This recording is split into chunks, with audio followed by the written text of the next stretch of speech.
It's Monday, the 7th of December 2020. Welcome to the Fear and Greed Business Headlines, the business news you need in just 5 minutes. I'm Sean Aylmer.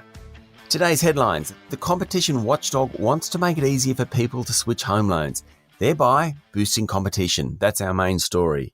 Plus, COVID-19 cases in the United States soar, major changes in labour laws set to be introduced in Parliament this week, and the biggest float of the year hits the ASX with a bang. A new report by the Australian Competition and Consumer Commission has found that people with older home loans pay much higher interest rates than people with new loans. And to fix the anomaly, the competition watchdog wants to make it easier for people to switch between home loans. One of the big problems in the sector is the amount of paperwork that must be done to change lenders. It acts as a disincentive to moving loans and reduces competition. The ACCC said borrowers with loans between 3 and 5 years old were paying 58 basis points, that's more than half of 1%, extra on a loan compared to new customers. So if you have a $500,000 loan, that could be worth around $35,000 over the life of the loan. It's worse for older loans. Borrowers with loans more than 10 years old were, on average, paying 104 basis points, or more than 1 percentage point, above the interest rates charged on a new home loan. The ACCC has made 4 main recommendations for the sector to improve the ability of borrowers to shift loans. The first was to require lenders to provide customers with an annual reminder of the best rates on offer.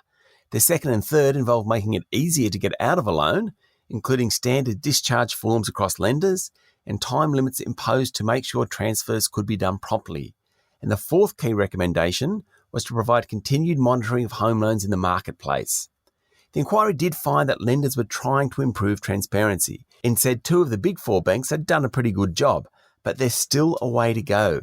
Competition is a good thing, but in the housing market, a borrower has to work very hard to change loans.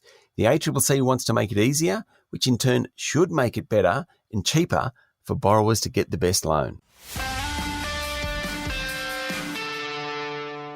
In overseas news, European and United Kingdom negotiators were scheduled to resume trade talks overnight around Brexit, with the deal not looking promising. It needs to be done this week to meet the deadline. President Donald Trump made his first campaign appearance since losing the presidential election a month ago. Mr. Trump was campaigning in Georgia for 2 Republican senators. There's a runoff vote in the state of Georgia on January 5. 2 seats are up for grabs, and if the Democrats win both, they'll control the Senate. The Democrats already have a majority in the House of Representatives. California's 30 million residents have gone into lockdown as hospital admissions for COVID-19 surge. There were more than 25,000 new cases in the state on Saturday, a record. On to local news. Industrial relations changes that will alter the role of casuals and cost to business are due before Parliament this week. Under the legislation, employers will be forced to give casual workers full and permanent part-time jobs if they work regular shifts. Other proposed changes include a simplification of penalty rates and allowances in some sectors, and criminal charges for employers who knowingly and recklessly underpay their workers. The National Skills Commission will today release a report showing that jobs in healthcare, social assistance, construction, mining, transport, education and training are set to remain in demand, with the employment market showing signs of recovery. Local farm production is forecast to rise by 7% to $65 billion this financial year. The value of exports, however, are forecast to drop by more than 7%. It would be the second best year for production on record. It was another good weekend for house prices. The auction clearance rate in Sydney was close to 80%, and it was 75% in Melbourne. Perth and Adelaide had clearance rates of 78% and 63% respectively.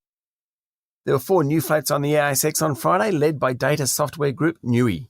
The much-hyped group's share price jumped 50% on its first day. So far this year, there's been 44 IPOs, according to the Australian newspaper. Around 3/4 have recorded positive returns so far, with the top performers including tech and healthcare groups. ASIO will be given powers to spy on Australians who are working for foreign powers under new intelligence laws. The new rules means the government can collect information, aka spy, on someone who, for example, might be responsible for commercial negotiations for a foreign entity.